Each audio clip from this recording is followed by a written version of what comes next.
ॐ केशवाय नमः। ॐ नारायणाय नमः। ॐ माधवाय नमः। ॐ गोविन्दाय नमः।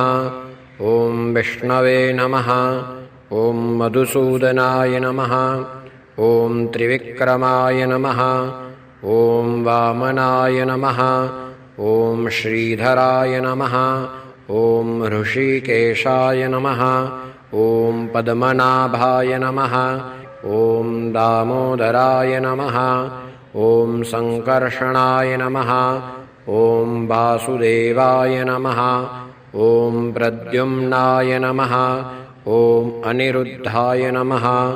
ॐ पुरुषोत्तमाय नमः। ॐ अधोक्षजाय नमः।